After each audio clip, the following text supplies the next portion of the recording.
You're listening to the Back Home Network, presented by Home Field Apparel.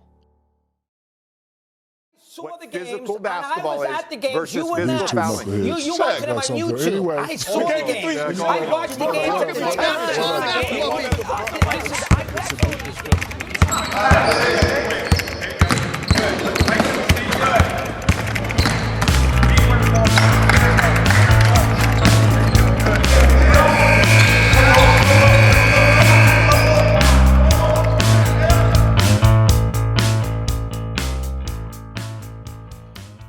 Well, we're here. I'm Bob Moats, welcoming you to X's and Joe's, a podcast dedicated to decoding the winning formula in college basketball. And I'm Mike Weemuth, welcoming you to episode 35, Ask Us Anything, where Bob and I field your thoughtful questions on a range of sports and non-sports topics so that we may fill this barren dead space in college sports known as July, recorded on the afternoon of Thursday, July 24th. 2025. So, Robert, with that cheerful lead-in, how's your summer going? So far, so good. You have limited travels, including one up to Lake Erie to celebrate the niece's graduation from college, nice. And Bennett's first trip to the beach, which was a rousing success. So yeah, we've had a good one so far. I'm going to ask you right now, though, what's the clock at? The countdown clock. Yeah, I think I shared that earlier. So you did, yeah, but yeah. Let's see where are we at until the kickoff for college football. We have just gone under 30 days, so we're now at 29 days, 23 hours, 45 minutes, and 0 seconds. All right. Okay. Yeah. So we're crossed over to less than a month away from the excitement. Exactly. Yeah. How about you? Where have you been off to? I know I've some of your usual haunts have been on the list of we talked off air, but yeah. So we took Noah to Hershey Park, which is obviously not far from us. So that's always fun. It's basically nothing but chocolate and amusement parks. So, and as I told you before, I think the meltdowns that happen at Hershey Park are on a completely different volume and intensity than any other theme park in the country. I got to see this. Chocolate-fueled amusement park disasters with 5-year-olds. Yeah, and you know what? They give it out free. I'm going to bring my kid. And do it. I want to do that. I want to experience it. Go ahead, Mike. Wait, so it's all free? You're telling me they have a lot of free samples? Well, if you go to any of the hotels in the Hershey area, as soon as you check in, they give you like 3 Hershey bars. So it's like being at Willy Wonka's private hotel, if you will. Dude, I'd lose a toe by the end of that trip. You know that. Yeah, so we did Hershey, and we're going to do our usual trip to Cape May, New Jersey in a few weeks. Always kind of sneak that in before school, and then I think we're going to do a week in like the Hudson Valley, like New Paltz area. We try to do at least 1 week up there before summer ends. So we've got all that stuff, and I think that's pretty much it in terms of like travel time. We don't have really concerts or anything coming up. Any concerts for you? No. There's at this point we've kind of sacrificed the whole concert thing for the next 3 years. First off, we've seen pretty much everybody we want to see. Yeah.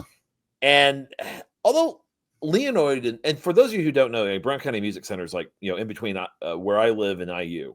So Leonid, have you heard of Leonid and Friends are a combined Russian-Ukrainian group that does a lot of 70s rock, and a lot of that rock is Chicago, Steely Dan, the bands I like and that you and I always argue about, and we actually aren't addressing in a question this time. But they're going to be in concert there sometime, I think, in October or November, which looks like a very tempting show. Interesting. To hear them go and play. Are you going to take Galen with you? You know what? I should actually reach out to Clavio and see what he's doing that night, because unless there's something, probably it'd be the night of an IU football game, like a home football game, and that would be the ultimate. Hey, this is your luck in life. But exactly, they're over there at Brown County right now. That they get some real killer shows there. Like that was, like, I think the last concert we went to was the Mavericks there. So yeah, interesting. Yacht Rock on the Volga. It's amazing stuff. I mean, they have a great YouTube channel. I just suggest checking them out. Cool. That's awesome. So no Coldplay for you? No Coldplay this time. No. And remember, guys, if you're gonna go to a concert, take your wife. Yeah, exactly. Yeah, I mean, not to traffic in too heavy in stereotypes, but I think Coldplay is like the perfect background soundtrack for Gen X midlife crisis. Corporate infidelity. That in your mouth, a Miata. Yeah, exactly. You know, I was just thinking, like, with all the concerts going on, that would never happen at an Oasis concert. No, it would not. That's another big, like, music thing happened this summer. Is Oasis, reforming. The closest thing is good. Or a Backstreet Boys reunion concert. Could you see that? Yeah, that would be totally like in line for our generation. Yeah, I was thinking the closest thing. I mean, you're just seeing that. Yeah, well, I was thinking like the closest thing to Kiss Cam at an Oasis concert would be like the roving camera that spots fans wearing like Manchester United jerseys, and the Gallagher brothers just like throwing invectives from the stage as soon as they see it. I'm thinking like Slipknot or Insane Clown Posse also could be a possibility there too. Like you go to the opposite end of that, where it's like the Kiss Cam may be more just like the slug cam, where they're going to hit somebody in the middle of the exactly. Performance. The slug. Yeah. Kick your neighbor. Kick your neighbor. Sounds like a David Allan Coe concert. back in the day. Yeah, exactly. So okay. Well, speaking of YouTube sets, I wanted to quickly throw a plug out here because some of the things I do over the summer, and part of it is you get caught up with some of these YouTube channels. Mike, I don't know how well you ever knew Perry Metz out of when we were in Bloomington together. Is he was someone that associated with you? Yeah, well, he was in the administration. He actually worked in Ken Gross Lewis's office for many years. So somebody's got to know him. The name sounds familiar, but I do not have any close association now. Anyway, so Perry worked at IU for years, was eventually the head of both WTIU and WFIU. He recently retired. His father was Milton Metz, who was a long time, for those of you from Southern Indiana, Louisville area, WHAS in particular, for decades, Milton Metz was a institution in the Louisville Falls City area of the state of Indiana. Perry's his son. And I knew that when we were in Bloomington, had heard that. And Perry would go down sometimes and help out, during Derby weekend, because whenever Derby weekend would happen, Milton would be doing the Millionaires Row interviews with all the celebrities and would do the celebrity interviews as well. Anyway, the point is, Milton's collection, he had a bunch of his stuff on VHS, and Perry right now is digitizing a bunch of it and putting it out. Okay. So it's a really good listen for those of you who are feeling like 70s and 80s nostalgia. If you want to hear, he's got interviews like with Jimmy the Greek and Denny Crum on the sports end, the cast of MASH. He's got every possible comedian. He's got everything you could think of. Anybody that was anybody between the years. It's like an old Dick Cavett show guest spot, guest roster. Wow. Voices from those and just a great interviewer. Some of the stuff he did, like with some of the politicians at the time, whether it was John Young Brown out of Kentucky or Bob Strauss out of Texas, just really good, timely sorts of things. And Perry's meticulously putting these together and on a YouTube channel. We'll put it in some show notes, the Milton Metz Archive. You can look that up. It's even got some classic IU halftime shows that had Perry in them, as well as some of the old commercials from our era in Bloomington, including the infamous Apple, the Macintosh ad. Remember that one where they actually were doing kind of the Big Brother thing? Oh, the 1984, like throwing 1984. Yeah, that's the one I'm talking about. The 1984 one. He's even got that one up. So There's some great stuff on there. I strongly recommend that as a YouTube follow. Wow. I'm sure all the 20 and 30-year-olds are listening now have stopped listening now. Who is he? Foster Brooks, who is that? It's like, yeah, I get it. Yeah. So apologies, but hey, if you want to learn something, if you want to connect with your parents or your grandparents, there's a place. Hey, I saw a great interview with Larry Linville. Oh man. It's like, there you go. Yeah. Man, we definitely know we definitely know our demo here. We know our demographic. We know our demo. Also, real quick, if you haven't checked it out, Mike, have you checked out the new show with Trisha and Sydney? Yeah, it's great. I actually added that to our ending line, but it was really good. They just had Lily King on recently, then, right? Yes, they did. So definitely they're on the Back Home Network, and we'll talk about that a little later in the show. But I wanted to at least make sure we hit that before we moved on. And Galen's Galen's also got his new show, Football Winter. Yeah. Yep. We're rapidly expanding. They still let us do this. Yeah, exactly. Yeah, maybe we get lost in the shuffle. It's like, those guys still doing that? They're still doing it. I mean, I guess I got a notification. I just figured. Yeah, well, just like Office Space, we'll just quietly slide under the radar somehow. Where's my swing line when I need it? So ask us anything. We actually have a good first question, don't we? Yes, absolutely. We'll just jump right in, and I think it will segue well into our normal programming here. So the first question we got here is from Jim Tomlinson. Jim's question is: has the bison costume been unveiled, and when do you expect official bison merchandise to be available? So I believe recently, and I saw Rab Johns and IU Sports Media had posted that I think the official unveiling of the costume is scheduled for the Old Dominion game on August 30th. Is that correct? I've seen similar stuff through various sources. So yes, I think that we'll actually meet Hoosier the Bison in person, in the flesh, in all his furry splendor in that first game against Old Dominion. Are you planning on going? I don't think I'm going to go to that game. Actually, I might sneak over for tailgating, but I think because it's a night. Is that a night game? If I recall correctly, I believe it is. Yes. Yeah. So we'll just have to kind of see where things are. But yeah, I mean, I will plan on getting over there at least once or twice this football season, to say the least. Yeah. And the second part of the question. Is there any merchandise coming out? Funny, you should ask that. Exactly. It seems to align perfectly. None other than Home Field Apparel has already jumped the gun and put out some material already. So in the slide here I put up, we've got some T-shirts and they have a hat. I think the hat may have recently I don't know if it's still available. I know it got a huge run of people jumping on the hat. So I'm not sure if what their supply is at for now. But to answer the question directly, yes, there is merchandise available. It is available on homefieldapparel.com, obviously. I would expect that the bookstore and other apparel providers will be jumping in just as hard as time goes by when it comes to the bike merchandise.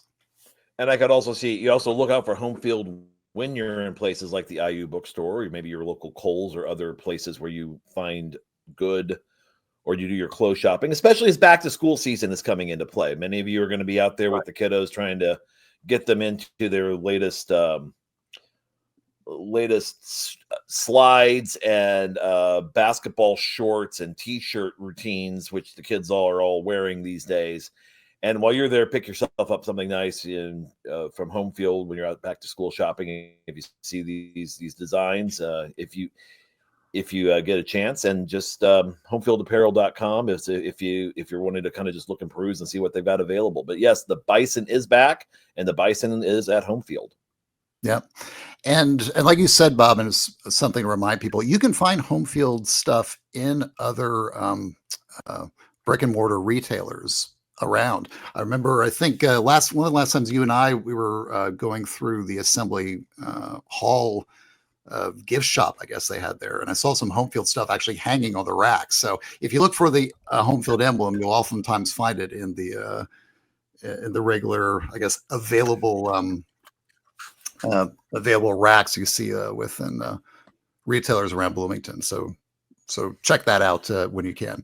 One other question I had, Bob, do you think Colorado is like watching IU closely to make sure that we're staying in our lane in regards to like the prairie bison merchandising?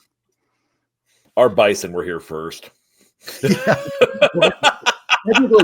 If we were going 1816, we win. Yes, exactly. they were still a different country back then. Exactly.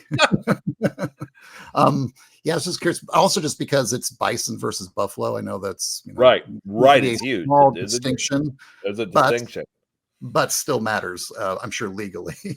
Legally, yes, but I have a feeling that our design department's going to do. I mean, how many times are we going to be looking at bulldogs? Yes, put it that way. Yeah. So we're going to take a quick break, and when we come back, we're going to hit Leland's first question up here. Welcome back to X's and Joe's. I'm Mike Weemuth, joined by Coach Bob Moats.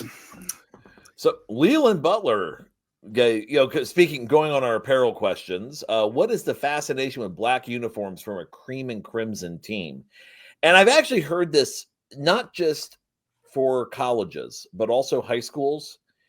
And it's a bit of I would call it weird. It's an interesting fracture or fissure point between even generations inside fandom. Right. That traditionalism versus kind of a nouveau approach to your look and your style. I've never really had an issue with occasional black uniforms, occasional black apparel. That I think that especially for a cream and crimson team, you can do a lot with black highlights because it is kind of that neutral color, right? Where it works more as a solid background.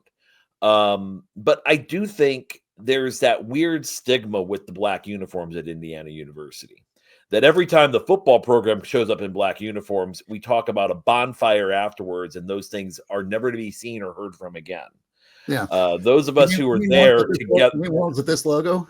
I think I remember seeing that logo for the first time or the second time, and you were sitting right next to me while we watched the functional equivalency of Custer's last stand, speaking of our Buffalo and Bisons, Custer's last stand there at Memorial Stadium when I believe it was Tim Couch. Didn't he throw for 7,000 yards that day?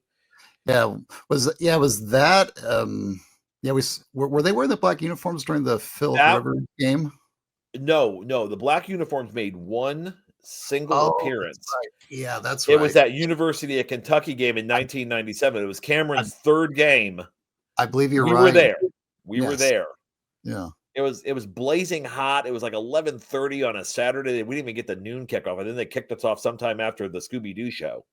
Yeah, exactly. And what better thing to wear in blazing hot early fall than black? Yeah, I remember. The good thing is it helped that fire get started a lot faster when they burned the damn things. Just a bit, yeah. Well, I'll say, I've commented before about my inability to wear red without looking like the Joker. So for me, wearing black IU apparel is a bit of a necessity for my fandom in terms of having something to wear that represents my team. But I think you're right, Bob. The whole idea of black being a neutral color is one reason so many teams do use it, IU included. It's timeless. Black never technically goes out of fashion generally over time. It's not like in 1970s, like burgundy or mustard yellow that you'd see that you would not be able to find today unless you're going through some kind of thrift store. It has a slimming effect. I mean, black just generally in all fashion, not just sports, is not necessarily everyone's favorite, but it's everyone's go-to backup color if you're not enamored with blue or red or whatever. It's a very baseline color to have. I would say as a sports color, it's great as long as you don't pair it with a color that seems, let's say, unsettling to the eye. Like I'll say, like if I were selecting a color scheme for a school and I knew black was my base color, I would very likely prioritize a few hundred secondary color options in the palette catalog before I would consider selling on something less suitable, like say old gold. Just as an example, if you had to consider. I will say, as the longtime boys basketball coach at Parkside Elementary, that black and gold can look very good mixed together. We do that frequently. How about old gold? Old gold depend. I mean, we usually go more of a yellow. There was the one year that Grant Byers, if you were Johnny's listening, I remember the year that he got us in yellow. These were bright yellow Indianapolis security shirts. So you can always do worse than black, I might add. So we look like bananas. I actually wore it to school one day, like on an apparel day, because no one believed that we actually would do this. And it was like, there I was, and I looked like I had people walking up saying, "So where's the closest infield bathroom?" And I'm like, no, it didn't really work, but we looked like bananas. It was terrible. That's hilarious. But the black and burnt, or that old burnt gold, that sort of just tingy darkness. You need to have contrast, and that's again where black really kind of works well. I would just add this at the end: it's the kids like it too.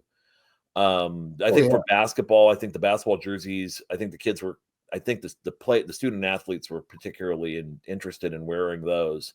My issue is we need better options coming out of official apparel that looks and kind of works in those ways. I just don't think we have the same choices that other institutions have provided.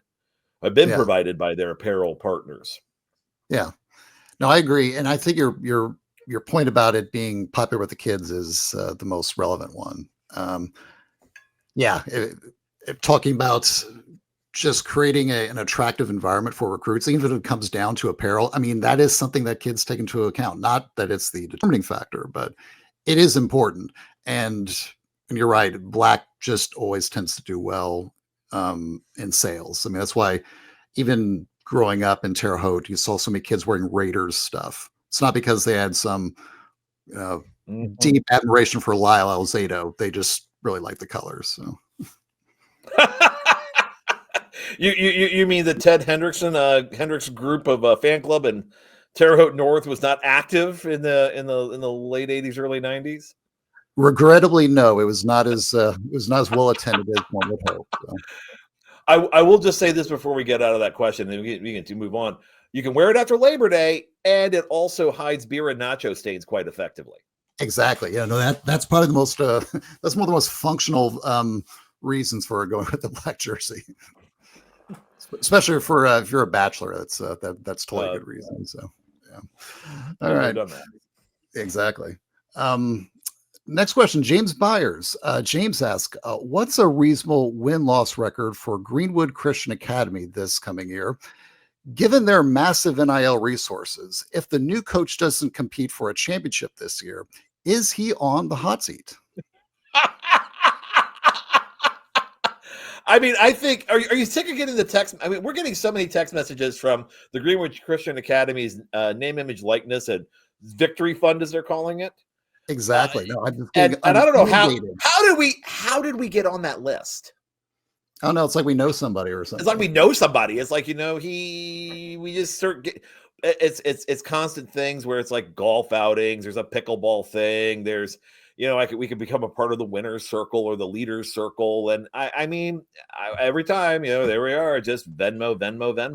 Exactly. But no, I mean, with that, he's got to go undefeated. Don't you think that program has got to go undefeated? Very close. At least we're not just talking winning a state 1A title.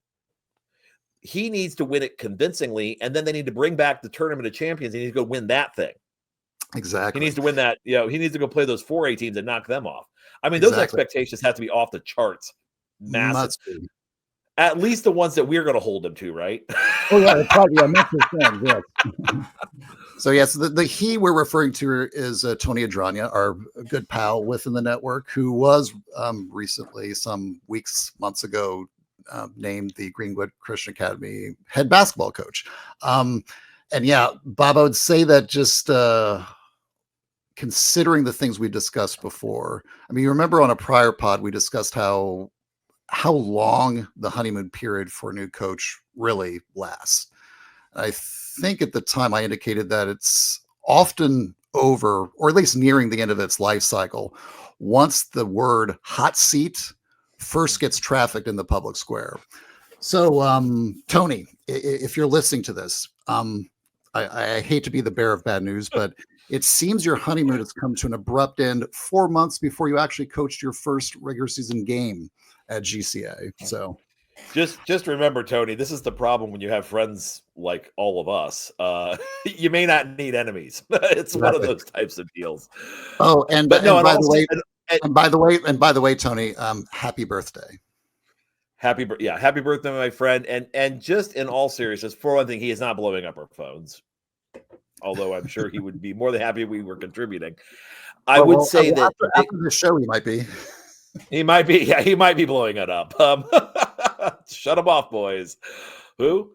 I would say that and we talked about this last show, but he's doing. I mean, I saw him play just a little bit when they were up at Hope a few weeks ago, and just I think there's I'm glad for these kids. I'm glad for Tony to have this opportunity. I think it's going to be a great fit and great match, and I'm just looking forward to seeing how this program evolves and how he does and his kids do in the coming year and years, because I think he's a great fit for that program and a great fit for that community. Yep, absolutely. So speaking of Tony A, hi, yes. Tony. He asked the question, do recruits automatically get a ratings boost from the ranking gurus 24/7 on 3, etc., after committing to a P4 school? Mike, what do you think? What do I think? So the short answer I would give is no. Getting an automatic boost just because you commit to a P4 school, I would say the simple answer to that is no. And it's not because of the commit itself, but because of the events that happen just before the kid commits to the school. This has been one of those long-running theories in recruiting circles, or even just on, let's say, internet, let's say, fan pages and such. So the idea is the kid gets an offer or commits to Kentucky, and his ranking goes up shortly thereafter. As a matter of sequence, that does happen. I mean, that's a very common event that you'll see, especially when you talk about summer recruitments and summer commits. But the problem is that whole argument, it mixes up the cause and effect that are actually driving that circumstance. What really typically happens in cases like that, let's say in this example, take a kid that's ranked, let's say around like 200. They go to a summer event like Peach Jam, or one of the ones that gets a lot of attention from both the rankers and from the head coaches that show up. And let's say this kid that's ranked 200, he absolutely balls out. He just torches kids in the top 50 head to head. Suddenly the big schools will all flood that kid with offers and attention and get written up within 24/7 and on 3 and all that. Once that happens, usually you'll have the summer update re-rankings that comes out right after many of those events that take place, especially Peach Jam. And it's once that happens to know, and if that in that time period, that kid either gets an offer or gets a commit, then they see their rating jump, let's say 2, 3, 4 weeks later after the update. Fans will see that and say, oh, look, the kid gets offered by Kentucky or Kansas or North Carolina, then gets a rating boost. It must be because they got offered by the school.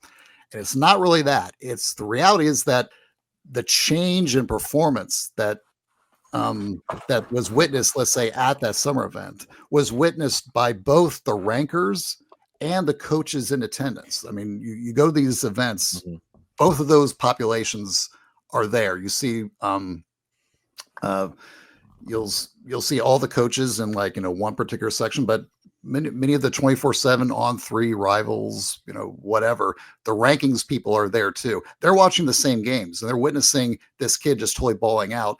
Well, they're going to raise the kid's ranking and also the coaches at the same time, they're probably going to start offering the kids. So again, just the sequencing of the events is the issue, not necessarily the fact that yes, kid gets offer from said school, and yes, ranking might change thereafter.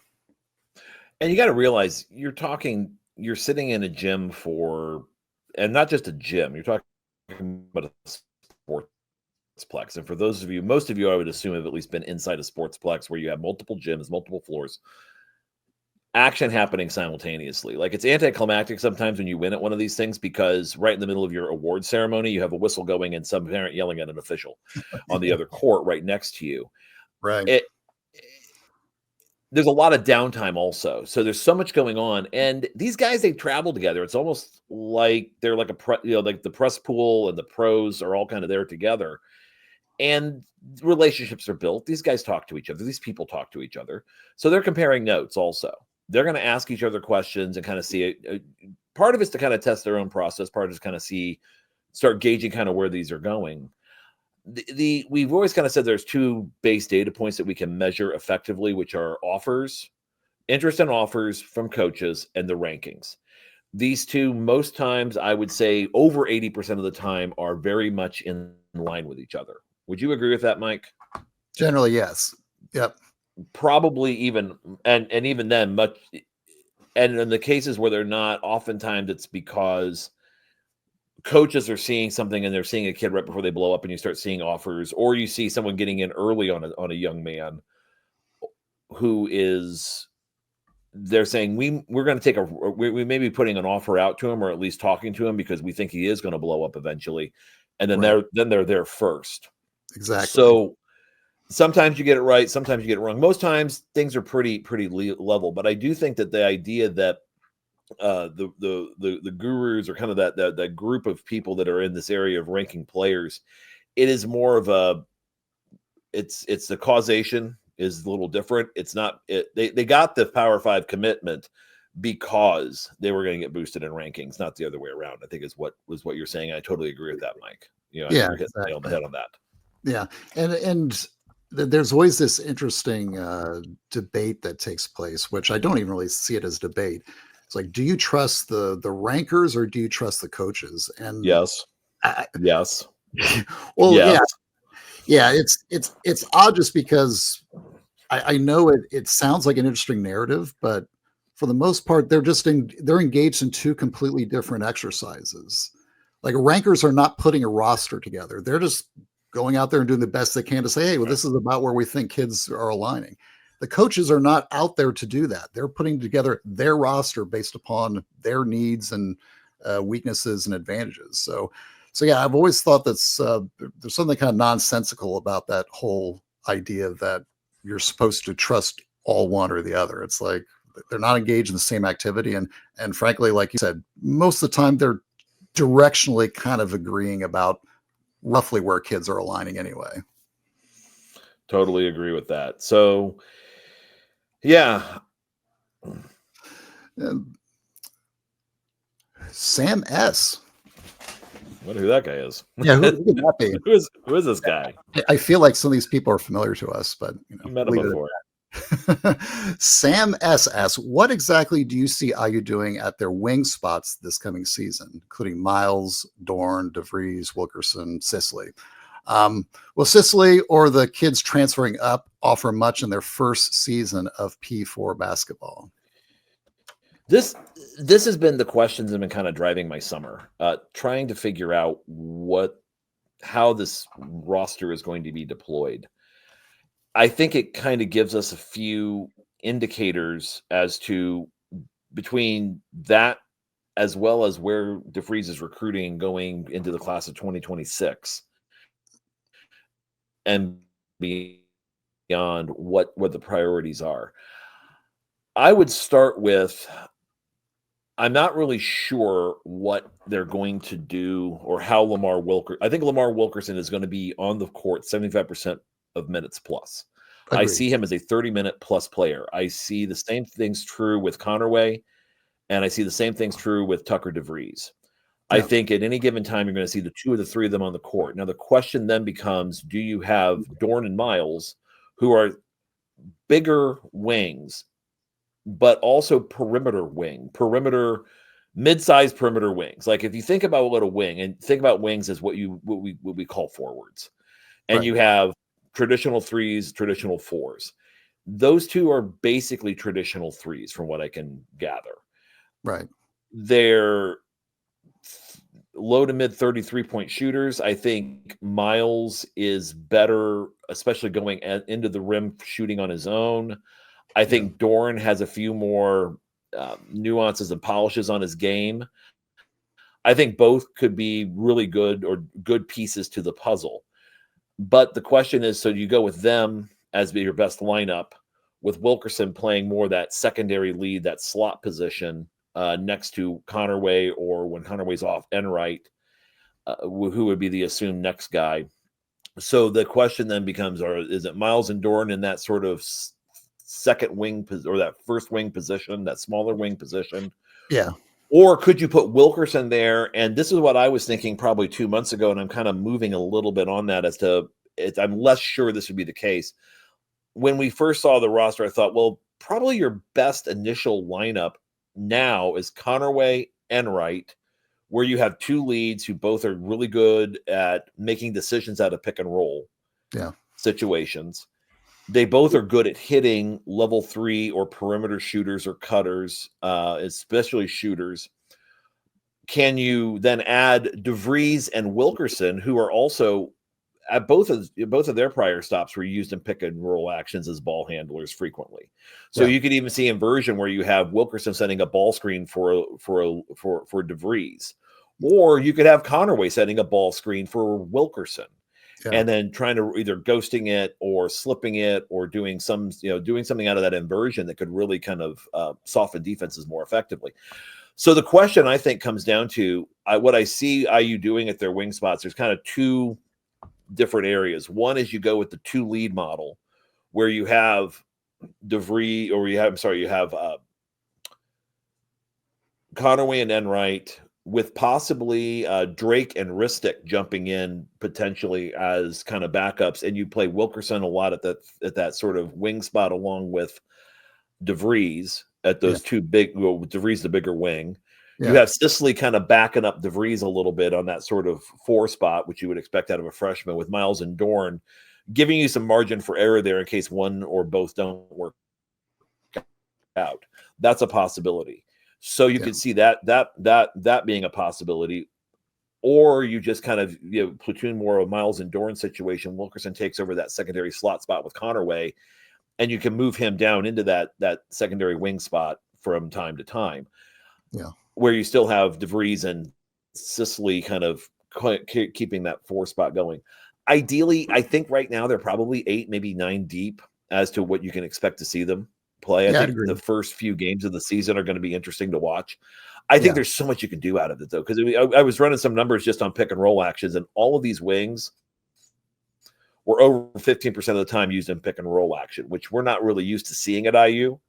Yeah. Since probably, would you say, the last years of Tom Crean?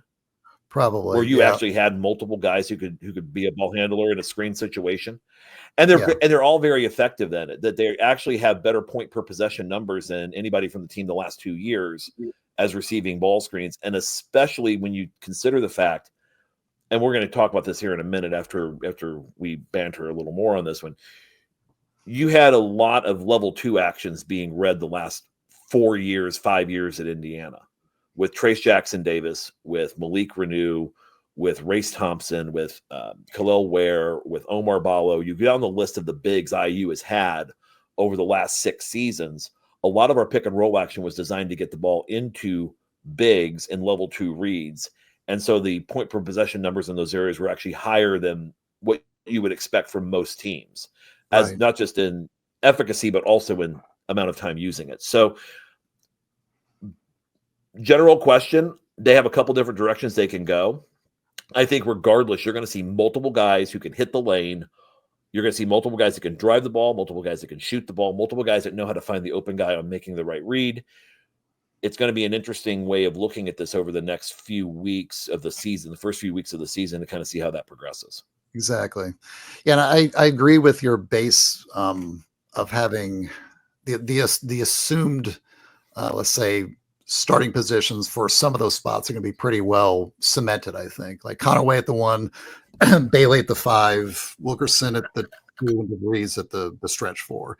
I think they're just going to have a lot of like flexibility in that 5th spot. And they're obviously, as guys are coming in and out, there's going to be like swapping others in based upon, maybe some consideration of trade-offs in terms of, ball handling, rebounding. You take one guy out and you replace him with another, then maybe you're having a little bit of a problem with the rebounding, let's say on the front end. Then, okay, well, maybe we put in a little bit taller wing to help supplement that. So there's going to be a little bit of that going on, but I agree with your baseline point that I think Dorn and Miles are probably the most interesting, and that's where there's going to be a lot of hinge in the different roster configurations are going to come down to those two guys. They look kind of the same. They're both about 6'6", 6'7". Both have some offensive skill. Both shoot in their 30s. I would say that if you had to give a very basic outline of what one guy does a little bit better versus the other, Dorn is a little bit more offensively polished. He's a little bit better shooter. He shoots like 80% from the free throw line. I think he's actually got a little bit higher ceiling long term, maybe in his 3-point percentage. Whereas Miles shoots like 64% from the free throw line. So I think he's maybe a little bit closer to where his ceiling is, but at least in terms of shooting. But I think he's actually a little bit more athletic. He's definitely has he may be the best dunker, let's say, on the team you may see coming into next year. You'll probably see some lob action to him, in the course of the normal offense. And I've said my piece on Wilkerson. I think he's one of the best shooters in all college basketball. So he's going to be on the floor quite a lot. And a lot of the actions I think are going to within the offense. If DeVries does what he did at West Virginia and what he did a little bit at Drake, a lot of ball screen action up top, probably Conaway and Bailey being like the first two guys, basically interacting. And then after that action, if they don't get some kind of shot off of that, then I think DeVries is going to be like very active. Tucker DeVries comes off a lot of like curl actions once the initial action stops when he was at West Virginia. And that's where you might see him getting involved. And that's where you see Wilkerson getting involved in some action with, let's say, like 18 seconds on the shot clock, that kind of stuff.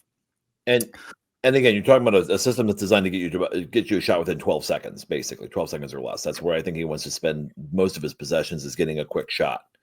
Exactly. Which plays you at the tempo you want to play. But I would say this much on that I see that first ball screen being more of a softening ball screen, that he can actually do. He can set that up as a softening action, and then you have a second ball screen that gets set, whether it's in the middle or off into an empty side type concept, where that's where your strike comes from.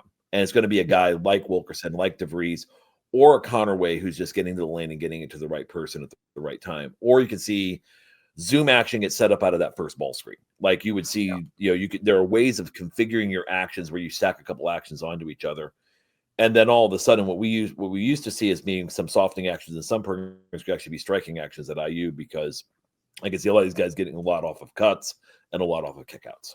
Yeah. Well, my favorite stuff, and you're right, Bob, and kind of dovetail off of that, one of the favorite stuff I saw on the film from West Virginia is they would run this action where Tucker DeVries was basically in horns action. He was on like the right side of the horns. They would run an Iverson basically cross to clear out that side. Point guard does a handoff to the left side guy on the horns, cuts in, and then DeVries immediately jumps right out to the 3-point line, the top end, and they try to hit him. And then the screen man basically tries to hold off two guys, and he gets shots off of that. That's a very common thing I saw a lot. So they try to sneak shots in for DeVries very frequently in their stuff. So I would not expect that to change at IU. And there's some stuff we saw with Drake where they did something very similar with that Iverson, and then all of a sudden they actually had Enright going through, cutting through, and then getting reset up off some sort of stagger action. Yeah. And DeVries hits him, because at this point now everyone thinks the ball is going to DeVries out of the stagger for the shot, and then boom, wide open weak side layup for a cutting 6'2" guard. Exactly. So The good news is, guys, we have choices. So good point there, Mike, on the Iverson action using DeVries there. Yeah, exactly. Before we go on, though, I know that we are, why don't we take a quick break and then we'll take kind of the second part of this lineup question that we were going with. When we come back on X's and Joe's. And welcome back to X's and Joe's. So as we wrap up Sam's question, Ryan Fulton asked us, I believe, in our on the comments on the last show, was there a reason IU didn't more aggressively pursue another center post big in the portal? Was it an issue of NIL limits or the availability of prospects in the portal? We're going to do our best to kind of calm you down on the calm down the conversation on the center post big and help us kind of put this in perspective a little bit. At least the way we see it. When I say we, I mean, there's a good chance Mike and I may even disagree on some of this stuff also because we have some varying opinions on rim protection. Although I do think you're right that if you're looking at it being a top 2% team, you need it. Mike, what do you think? Because, I mean, I guess when you're looking at roster construction, when you're looking at this type of situation where you're trying to rebuild from the ground up, do you start inside out, meaning in the paint, out, or would you rather kind of start out to in? Where would your brain be on that? Yeah, well, I'm sure if you're Coach DeVries, you're coming in, you're knowing that certain slots are probably already filled. So you're most likely looking to maximize where you think you have holes. With his son obviously coming onto the roster, you know that the 4 position is probably locked up. So that's pretty clear. I would say in terms of, and knowing that you have a stretch 4 that's probably going to be occupying a good 34, 35 minutes a game, which that's about what DeVries used to do at West Virginia and Drake. So I wouldn't expect that to change much. So the 4 positions kind of locked down for the most part. So now you just have a 5. Remember just the timing. Let's look at the timing. DeVries was hired at IU, March 18th. Yep. And then assistants kind of came a little later. Remember, we're in that period where people are freaking out for 2 or 3 weeks. Like, oh my God, the portal's passing us by and we don't have any assistants and everything would go to hell if we don't jump immediately. So there was that period as well. Once things kind of started to settle down, that's when you start to see the commitments starting around early, like first, second week of April. Reed Bailey is one of the first commits. He popped for IU April 6th, I believe. And he was not, and he was heavily pursued by what we would consider to be modern basketball programs. I think Alabama had some calls into him and some others. Yeah, he was a top 20 big in terms of both like the 4 and 5 position. I mean, he was legit a top 10 option at the 5 position. So when you get a kid like that, that's pretty much going to lock off the market for other top end 5s, right? You're not going to have like 2 top 10 5s the same position, knowing also that the 4 position is already occupied by the coach's son, who's going to get 34 or 35 minutes. So immediately the market in some ways gets set for you in terms of what's accessible to you, in terms of, let's say, like starter level guys. Thereafter, you get Alexis commits April 24th and Harris commits about a week later. DeVries, in his past, just doesn't go heavy with bigs overall. That's just not typically his modus operandi. Look at like West Virginia, his 1 year there last year. Hansberry, Powell, DeVries, and I think Eduardo Andre were the only guys that were at the 4 or 5 position that played more than, say, like 10 minutes a game. And that's 4 guys. Drake, kind of the same thing. The last there was like DeVries, Darnell Brody, Nate Ferguson, and I think was it Carlos Rosario. Those are the only guys that got like 10 plus minutes at the 4 and 5 position. So just as a matter of, so there's the supply side and there's the demand side. I just don't think DeVries is likely to go with a whole host of 5, guys at the 5 position overall. And I would say that where he is at right now with IU, with the current roster he has, I would say he's probably more stocked with bigs than he's ever been in the last, let's say, 4 or 5 years. Just my opinion. So kind of going back, because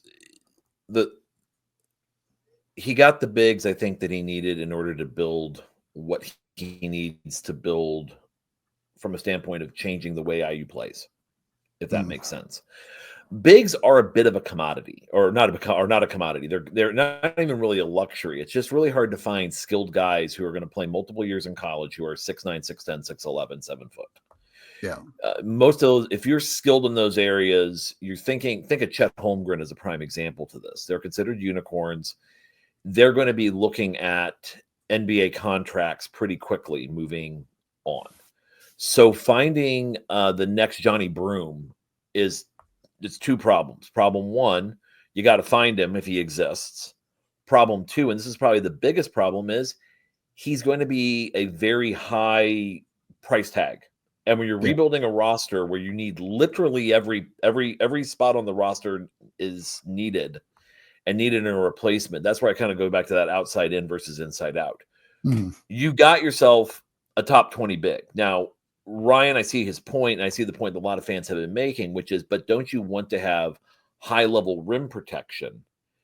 Well, you do, but I always feel like that's more the last piece of the puzzle, because in our conversations in the past, we're talking about Villanova. Like when Jay Wright was building Villanova teams, he built Final Four teams without that rim protection, right? But to be a national champion, it requires more. You need that, again, that final piece is usually that highly mobile, highly skilled big. That's not necessarily an offensive. He can be an offensive threat.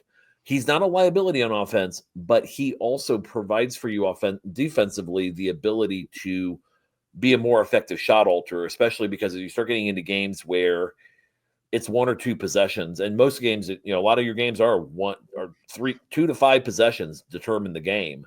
Yeah, having that additional alterer can kind of help you seal the deal or put yourself in a position where you have a better chance at victory.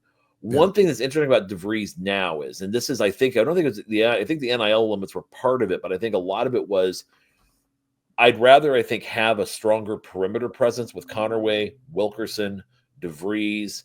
And then you throw in Dorn, Miles, Enright, Ristic, who we got in from the former Yugoslavia. You were able to keep Trent Sisley on. You actually have Sam Alexis, who has a national championship ring with the University of Florida as your backup big, presumably. You have Josh Harris, who may be a development piece there. So you've got a lot that you've invested in that perimeter game with adequate play with your bigs. And maybe if you can flip the script on how you defend in the Big Ten, where you actually where you can actually use your speed, quickness, and athleticism and your superior shooting to beat out some of those slower and more dinosaurific teams in the Big Ten, that might be a big advantage. So I think in this situation, Mike, and I think you hit the nail on the head with a lot of this, he had a kind of a what you would call a canvas or a plan for the canvas. And his first 2 commitments were Tucker DeVries, his son, Reed Bailey, presumably a high in demand big that they're going to pay money for. And maybe he's not traditional, but he's a big that shoots the ball well, gets fouled a lot, and he's an excellent passer, which we were just talking about with some of the offensive actions they're running.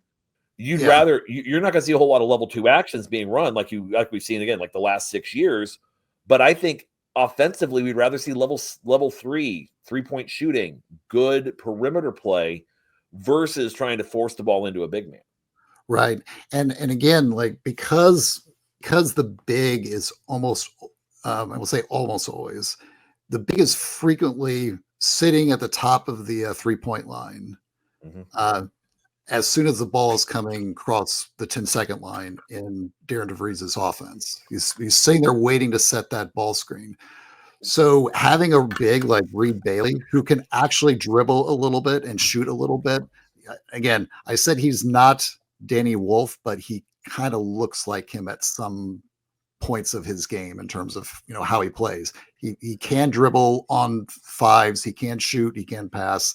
So you're right. You're going to trade a little bit of rebounding and in some ways rim protection, maybe to get a guy like that. And especially if you're trying to showcase what your offense is going to look like going forward, then yeah, maybe taking a guy like Reed Bailey makes sense and just kind of locking that down. Now, if you look going forward in terms of the kind of recruits that DeVries is targeting in 2026 and 2027, especially the bigs, you definitely notice a big difference. So Yeah. I think it's clear that yes, he's maximizing certain things in year one to try to obviously sort of establish, the culture and, the kind of offense he wants to run. But clearly looking at some of the studs he's like targeting in terms of the bigs, I think shot blocking / rim protection is going to be a little bit bigger premium going into next year versus, let's say, year one. And the ability to vary ball screen coverages, which I think he's going to have with some of the people he's wanting to bring in the big man spots. So it's not just going to be drop coverage the whole time. He's going to have different ways of containing a basketball. So exactly. Great question, Ryan. Hopefully that helps. Yes, exactly. Next question from Dr. R.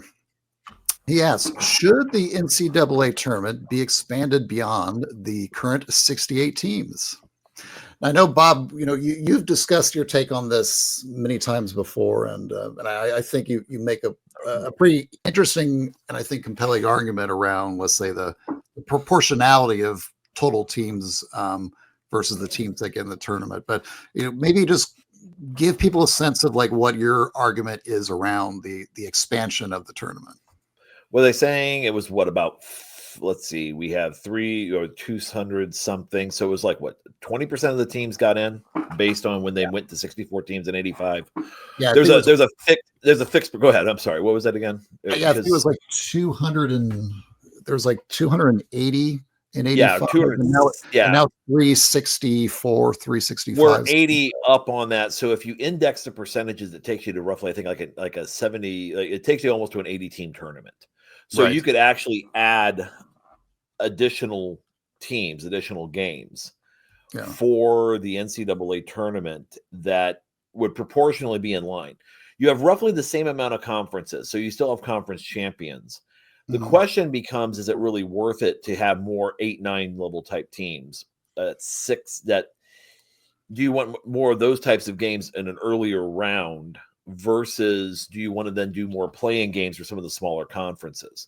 Right. I think Coach Tonsoni actually has a great thought on this that I'd love to hear him talk more about this as we go through this season. That, maybe there is something to be said for some of these low major, mid-major conferences that are in those 16, 15 games to actually have some success, not just, hey, we won our conference tournament, we take a week off and you get blown out by Duke or Auburn or whomever. Right. It's happened twice that one of these 16 seeds has knocked off a 1 or a 1 seed. Yeah. Same with some of the 15s. The percentages just aren't in your favor. So I think the backtrack to this is you could expand the tournament. I think that there's two ways of doing it. I think the one model that the coach talks about, which is very interesting to me, would just be maybe you look at giving these small schools a little more success, and then that way it kind of just lets some of the bigger schools kind of go into that 1 through 12 range could be more of your bigger schools that are getting those types of offers. Sure. Or you could just take all those teams on the bubble, shove them into 8-9 games, make them all play on Wednesday, and then say to hell with it. You're playing Thursday. You're all playing Thursday or Friday. Or you do Wednesday, Thursday games. It's first round stuff so that, Virginia Tech, who may have eked in, can then play Washington State, who ekes in on the who really cares game. Maybe it kills the first 4 in Dayton, but just make them a perpetual regional site, I guess, or first or second round site. I think at the end of the day, Mike, it's a question of, are you going to water it down too much? Right. And can you get a product that works well, that is enticing enough? Because if you're the NCAA, you're getting enough money. If you're CBS, TBS, and Turner, you're CBS, Paramount, and Turner, basically, they're going to want more content. Of course. I think Fox figured out that the king of college basketball is kind of just a misnomer. The crown is been crowned upside the head. I think the other thing is, and we talked about this, when we were talking about the mid-major purge, you also could look at the thing where you may want to start thinking about divisions in college basketball more. Right. That just the NIT may actually have it. It might be better if you were Darren DeVries or you were, I see him, Josh Ers at Indiana State that year when they were in the Valley. Yeah. Both of those teams I thought were tournament level teams. Yes. One of them, I think, they go to the tournament. I think they win a game. The other one goes to the NIT and goes to the final and loses in a fairly competitive game. Both coaches get promoted. But at the end of the day, I think you're looking at the proportionality versus the actual, do people actually want to watch this? Exactly. Yeah. And I think that's a hard question. I would say you can make the expansion, but I also think that it would have to be done very deliberately, and you also have to take into account the modern nature of the game. Yeah. Yeah, I agree. And I think this is one of those debates that, frankly, I'll say I don't have terribly strong opinions on the concept overall, although I know we're supposed to be just raging with passion about like whether we're supposed to expand or not. My standard reply in the past, just to annoy the expand at all cost folks, is I would say, okay, I'll support it as long as it's a prime number of teams. That's kind of the poison pill, isn't it? It's exactly. Like, it's doable. It's doable. I'm totally in favor of the field of 73. Let's go. But go ahead. But you bring up a good point though, where it's like, I think being agnostic on it makes sense because hell, like 80, we figure like 85% of them of the champions are 1 and 2 seeds. Right. Anyway. Yeah. It's just window dressing for the first Thursday through Sunday games, and typically just the Thursday and Friday games. If and maybe urologists will be happier because they'll be able to book a lot more vasectomies on those days. I mean, there are some economic consequences here, but no, in all seriousness, it's a good question because I think right now it's very pertinent. Yeah. But I also I think I was more passionate about a couple 3 years ago. Again, I'm all for, hey, more basketball, great. If we can find a way to do things where you get more competitive basketball, even more great. Yeah, I think you're right, Bob. And I think it's like you said, it's one of those the devil is in the details kind of question. I mean, I could see myself supporting the idea if it was specifically targeted to incept like particular types of teams into the dance, like that ISU team from 2 years ago. My fear is that it's just going to be another avenue for the big conferences to shove their most mediocre slop into the expanded first four, whatever that would be, right? Right. So you just get more advertising space on that Wednesday, Tuesday night before you get to the big dance on Thursday. And I guess the functional question I ask in situations like this is not just basketball, but in business as well. What problem are you trying to solve? How will expansion actually improve the quality of what you're intending to do? And if they have a good plan about it, if they say, yes, here's how this will work, and this is how, again, the question for me would be, how do you get that ISU team into the tournament, or the exciting teams that are like ISU that you actually want to see, not 17 and 15 Ohio State or Virginia, the year that ISU got bumped. Don't give me just more of those teams. Give me teams that I think would actually draw some eyeballs and would be interesting for people to watch from a basketball standpoint. And if you did the 15-16s as play-ins, it would go from 68 to 76, right? Yeah. I think 8 additional teams, 15-16.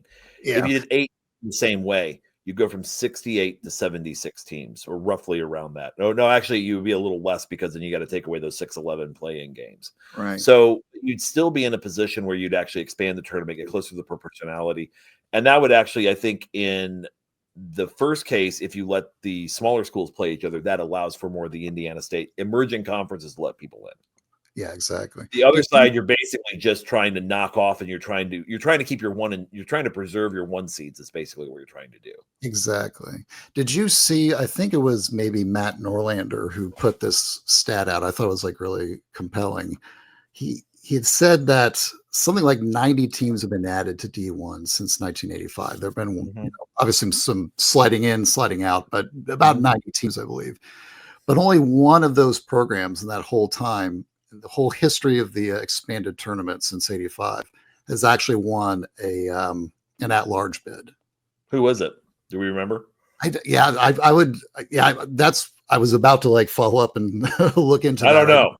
Exactly. Yeah, but it's kind of a thing where, and so that again adds to the question of do you need to reshape this? Because if you're looking at a world where you have more major league type, much like football, where you have some teams that are definitely bowl and some or kind of that playoff versus championship type of run, I think you can see that being a little different, I guess, is where I'm going. Totally. It's a hell of a question. No, I agree. That was a good one. So Tony A asks, again, another great Tony A question. Wow. I know, yeah. Would Bob Knight's motion offense work in the modern game? Why or why not? Mike, I'll start with you on this one. I know that this is not really your area, but I think that I'd like to give you first crack at this. Sure.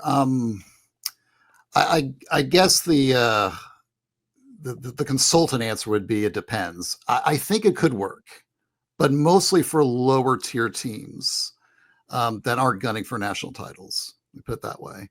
If we're talking about just like literally the strict, what I think people would define as like the Bobby Knight version of offense. Of course, Bobby Knight's offense changed a lot more than people realize. But if we're talking about, let's say, circa 1985, Steve Alford running off of screens left and right, I would say at a championship level, no. But I think for a lot of teams, it would actually work quite well. I would say that one of the big issues is that there are just not enough upper tier athletes that are going to be well situated in that kind of offense. So many of the elite kids now are playing a very particular style of basketball, and it just does not match that version of basketball that was conceptualized by Knight back in his day. And consider also the fact that was very innovative at his time. You know, we talk about these concepts in basketball as if they're in some ways like frozen in amber, like, oh, this is something that's just kind of stuck in the past. And it's true in a sense, but if you consider that so much of like innovation typically comes from adapting something that was working in the past and just changing up a little bit. I mean, Bobby Knight himself gave credit to some of his mentors about his version of the motion offense being just a bit of a knockoff of something other coaches used. Pete Newell obviously is one that tonight, cites often in saying that it was inspiration for his kind of conceptualization of offense. So many of Knight's principles have been adapted. Like he adapted from other coaches in the past, but other coaches have adapted Knight's style into more modern concepts of basketball. And when you think about like, let's say the Golden State Warriors, like how much of their stuff is basically off ball action. The ball goes into Draymond Green and all the action is happening away from where Draymond Green is. All the screens, everything that's basically trying to get Steph Curry or Klay Thompson open, or someone like cutting, when they're overcommitting to the shooters. Yeah, I mean, go ahead. Tex Winter, it's the grandchild of Tex Winter's triangle offense. Right. We'll get to that in a minute, but go ahead. I just want that's its Golden State stuff is coming off of split cuts. That was something that was done. You saw it at Kansas State in the 60s. You saw it in Chicago in the 90s. You saw it at Golden State in the 2020s. Yeah, exactly. And I think, the big dynamic shift is on ball versus off ball. We're talking about like screen actions and basically the attention of where things are taking place. Even obviously when you have on ball screens taking place, it's not necessarily intended for the action to be right there. You're trying to free something up so someone far away from the ball is eventually going to get the shot or the drive. But you're right. It's just, I think there's a lot of nuance in like trying to answer, I guess, the strict question of will it work or will it not? I think that there are elements of it that can work. I think that what we're looking at today in terms of modern offense what is considered modern offense now, 10 years from now will be considered obsolete, or at least some elements of it. So this is all obviously always evolving, and you never know, maybe some old concept starts to come back that actually becomes more appropriate for the kind of players that are coming through. So this stuff is always in motion, and there's no easy answer to it.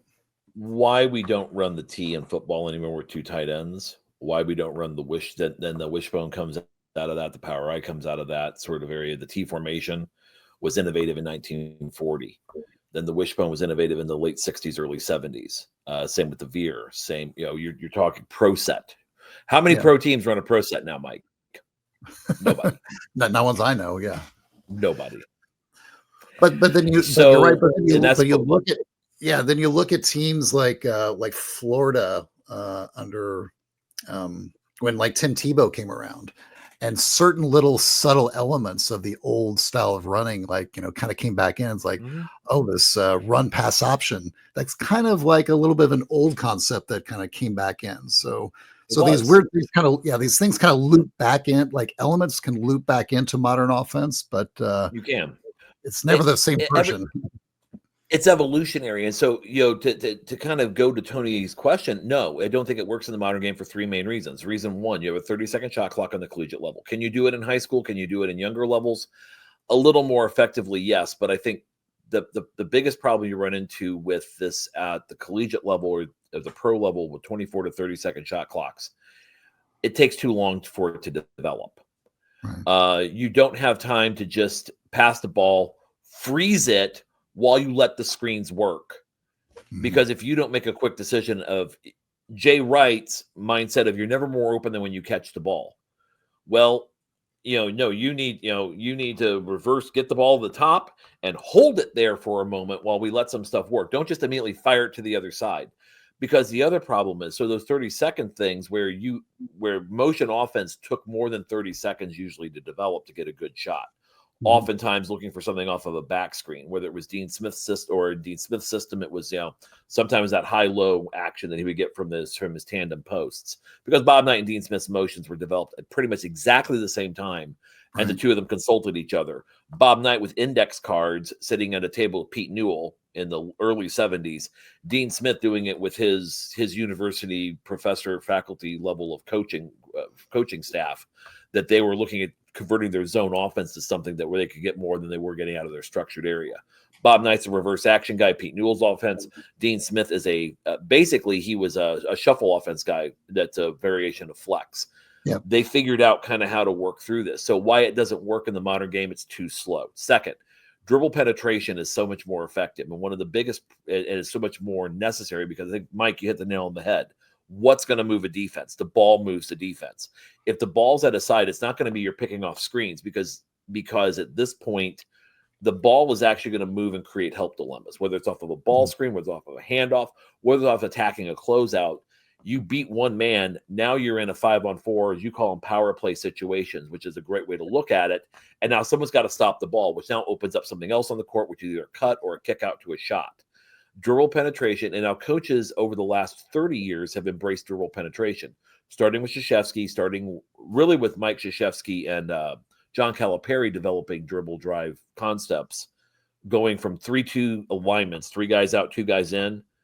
It used to be 2 guys out, 3 guys in. The game was played 15 below. Now, because of the 3-point line and also because you have better ball handlers, you're teaching more kids to handle the ball. So that's the second thing is you actually have a game that's more geared towards dribble penetration because you also have a better basketball and better floor technology, which also makes that easy. Well, consider also the third thing. Consider also the example with Bob Knight himself.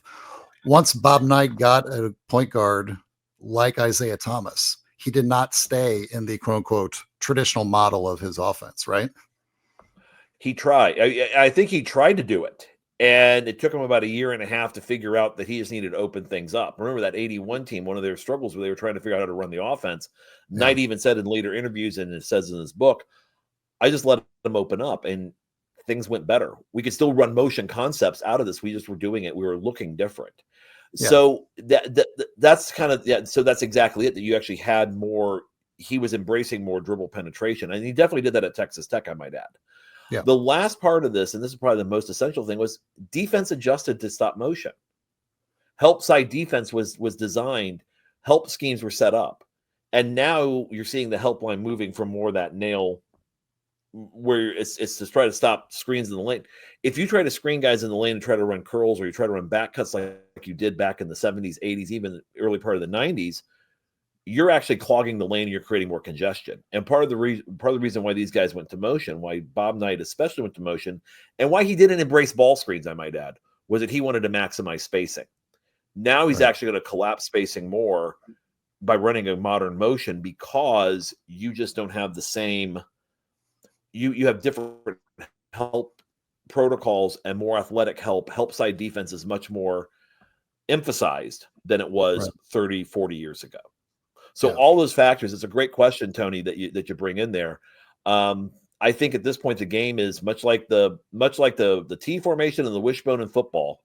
The game has evolved past some of this, so has evolved to a point where that's no longer functional in those areas. But it is interesting because you look at old basketball from the 40s and 50s, and you see centers who are doing handoffs at the top of the key. That's Mike, you said it. Some of this stuff circles back. Exactly. Great question, Tony. Wine Country Mark, a good friend from the network, asks, with so many of IU's players moving up in class and competition level, what skills are the most likely to transfer versus the ones that are that often don't? So, what are your thoughts, Bob? Basically, look, considering because the portal has become so big now, when you look at some of the players that, we've tracked, not just from like the IU standpoint, but coming into the competitors' teams, well, what do you know make the big difference between the kids that quote unquote make it when they jump up a level versus the ones that, they just got there and were just overwhelmed by what they were facing versus where they were? I think the first thing, size issues, like interior play is probably the thing that doesn't transfer, that's harder to transfer, because big, and we were talking about this earlier, bigs are weird anyway. It's such a hard thing. Like when you saw Peyton Sparks, for example, try to go and up a level, it was really hard for him because he's so used to in his body being able to dominate or at least be effective with the competition he's playing against. Well, then all of a sudden you get better, slightly more skilled, more athletic, quicker, stronger bigs. Mm-hmm. And at that point, it's kind of like you're almost like in a sumo wrestling match, for lack of a better term, which at some point there's a lot of skill, there's a lot of technique that goes into it. But some guys, they're just more physically gifted, much like a heavyweight fight or you would see. Well, I've been Chuck Wepner was really effective enough to get a fight against Muhammad Ali, and he could take a lot of punches against Ali, but it wasn't really it was more of a surprise because Wepner could take that much abuse. It's kind of a similar situation with bigs, where it's like all of a sudden what's worked for you literally your whole life, because coaches have put you down on the block, they taught you how to take cross screens, they taught you how to use post position effectively, and all of a sudden now you actually have to expand your game a little further against better competition. It's sometimes hard for those to translate. I think the perimeter skills, both offensively and defensively, like guarding the ball, using the ball in your hands, whether or not you can get a shot off, your shooting abilities. I think we've seen those transfer, I think, more consistently. Of course, you have the Timberlake, what's his name? The Timberlake kid that went to Kansas versus Connect. And then there was Dalton Connect, who goes to Tennessee, and both of them were these two sought after superstar shooters. One panned out incredibly well. The other one didn't exactly do great. And that, so it's never a sure thing, but I think that those shooting skills in particular and that shot creation, shot making ability, also getting to the lane. I think when you look at a Tristan Newton or Walter Clayton Jr., both of those players kind of showed that you have those abilities to do that pretty effectively, where those translated pretty well to, becoming national champions the last 3 years. The two of them have 3 combined national titles, and a lot of because of the way they played the game. So yeah, I think those perimeter skills, are the ones that really transfer more than, let's say, being an effective, rebounder or post player. Yeah. No, I think you're right. Yeah, we talk about like size, and I would throw athleticism and just overall length kind of in the same category, like you said, Bob. You see so often with kids moving up to the big conference ball from, let's say from coming up to or from a smaller conference, the speed and size of the opposing players are so much different. Passing lanes are narrower. The shooting gaps in terms of, let's say, the closeout that's coming at you is much faster. The driving lanes get shut down and closed off much quicker than what you're used to. So there's always that adjustment you have to make. You just have to understand, like, okay, what worked at school A no longer applies now that I'm at school B.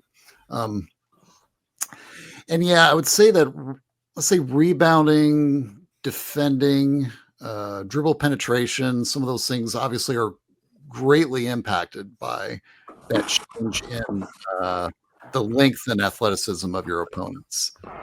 And I guess you have to remember also that there's a counter to that as well. So that's on one side of the ledger saying this is going to be more difficult for you moving up. At the same time, you also have to remember that you're playing with better players as well. Mm-hmm. And so much of the productivity, like consistency that sometimes applies is that, yes, you take a little bit of a hit on the fact that you're just not going to be able to drive by guys or get shots off as nearly as easily as you used to. But at the same time, you're playing with better players on your team to the point where you're no longer number one option at South Dakota State. You're now number 4 option or 5 option at Michigan or Wisconsin or wherever. So there's a bit of like a trade-off that you typically see with some kids, that their productivity numbers actually don't necessarily grade too much if they're going to a team that's actually pretty decent with good teammates on the roster. But yeah, overall, I would say that the one variable that oftentimes sticks out is, do you have the athleticism and length to not be completely overwhelmed when you move up? That was, I think, one of the biggest differences between Timberlake and Connect. Both of them, if you put them in like a 3-point shooting contest and skill contest, would be probably pretty even. The difference is Connect actually has NBA level athleticism, and Timberlake barely had Power 5 athleticism overall. Fair point. That's a good way to look at it. That's a good way to look at it. Student Ragsdale writes, what metrics, recruiting, and or performance-related indicators will you be keeping an eye on this year for IU that will be the leading indicators that we're on the right track? Leading indicators. So metrics. Let's see. I would say one of the ones I've pointed out before, and I think we talked about in a prior post, was 3-point shooting. Mm-hmm. And some of this is, you might look at it as almost a PR question, not necessarily a performance question. Obviously, the performance is related to it. But we've talked endlessly with amongst ourselves, within the network, with fans. You see it on message boards for the last 8 years. IU can't shoot, and it's driving people crazy. I would say if there's one metric I would track closely that I think is actually going to contribute significantly to Darren DeVries having a fairly stable chip stack, would be 3-point shooting. Now the question is it more about making or taking? I would say both, but I would put a little bit more on making versus taking. I don't think you need to be top 20 in terms of taking 3-point shots to maybe satisfy what IU fans are looking for. I definitely think you need to start making them at a much higher percentage than IU's been, because IU's been consistently in the bottom 20, 10, sometimes 5% in terms of 3-point making nationally over the last few years. And that was probably the number one thing I would point out in terms of something to track for next year. To that point, I think the volume is essential also, because it kind of tells you what the priorities are in the offense. Right. I think that's more of it's an indicative phase. I do think that in the modern game, you want about 40% frequency of your field goal attempts. and you need 35% or better shooting from that range aggregately over the course of the season to be in that consideration. Yeah. You see that's good. I think a couple other performance metrics I was thinking about, because I was thinking about Steven's question, this is a really good, it's good from a standpoint of, okay, so how do we see this past just wins and losses, why it's happening? I would look at the number of times free throw differential's big, but also how much they're getting fouled, how much we're fouling, the IU's fouling versus their opponents. Are they getting the line better? Are they actually getting off a penetration? This was something Reed Bailey was really good at doing when he was at Davidson. He wasn't great interior at scoring, but he was great at drawing fouls, which then gets the other team's bigger guys into foul trouble. So because he's so mobile, so able to kind of do things where he forces them to guard perimeter when they're really more used to being bangers or used to handling post type play. That would be one big one for me, is how many times they're getting fouled. I would see the number of times they're using post play would be essential too, a little bit, that I kind of see them being about I'd say a 5 to 10% post team. Right. Versus what we've been seeing in the past, which was considerably higher, 15 to 20%, maybe higher in some cases. Yeah. I would also think that rebounding and turnovers, how often are they holding an opponent to one shot or less? Yeah. So you look at the offensive rebound percentage, defensively, you look at the number of turnovers they're forcing, and you have to almost index them, because you may be giving a little bit away in rebounding. They may get some more second chance opportunities, but you may be forcing more turnovers based on the composition of this roster. Right. Very true. Those would be, I would say, recruiting. I think we both would agree on this one, wouldn't we, Mike? Yeah, I mean, there's seeing it right now. And a real quick plug. Steven's doing a great job. I think he's the one who's doing the website that has that actually has IU's offer tracks. Mm-hmm. So it's actually something you can find on our community, on the Back Home Network community, on the Discord and the Substacks. Right. That's that good. You can get on. It's a really good. It's kind of a good place for a clearinghouse of information that's really specific to Indiana University. Yeah. Maybe we'll put that in the show notes too. Exactly. Yeah, the traditional recruiting metrics to follow are the ones that we talked about before. The hit rates on your top offers is always the big one. Are you getting traction with kids at a rate that allows you to miss on maybe 2 or 3 top end players at a position, but still getting your fourth option still being a decently effective top 75 kind of recruit. So that stuff still applies. I would say that just overall, both in terms of recruiting and performance, as we discussed before around chip stack stuff, I mean, the chip stacks often just boils down to perception management. Is your team performing in a way that's, let's say, attractive to recruits, and at the same time wins games in a style that's fun for fans and the media to watch? If you can check off those boxes, you can have an interesting offense that draws recruits and then wins enough games, and then the fans and the media are happy. That's how you get the proverbial flywheel moving in the right direction. Mm-hmm. And that's really, when you're talking about quote unquote right track, those are the things that you obviously have to do early on during the honeymoon period to have the momentum necessary to carry on once the honeymoon actually comes to an end. Agreed. So yeah, watch the usual suspects. Are you kind of impressed so far on the visits, though, Mike? I mean, how they're kind of getting some visits here and how they're kind of getting things set up.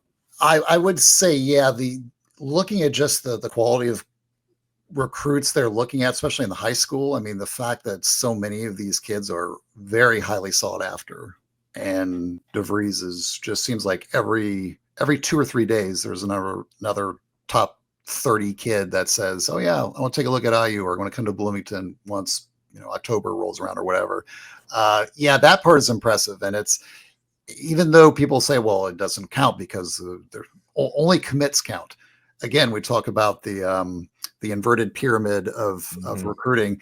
You need as many kids involved in your process at the beginning in terms of not just offers, but reciprocal interest, so that you can endure the normal rejections that you get, the no's that come in. Because again, it comes down oftentimes to a game of math. If you have enough kids in the top of the pyramid, then once you get down towards the level of the process where you're at final visits and final 3 list, the more of those kids that you get, the better the math works out for you to actually landing at least one of those kids at every position. Good point. Yeah. Okay. Wonderful question. Thanks, Springdale.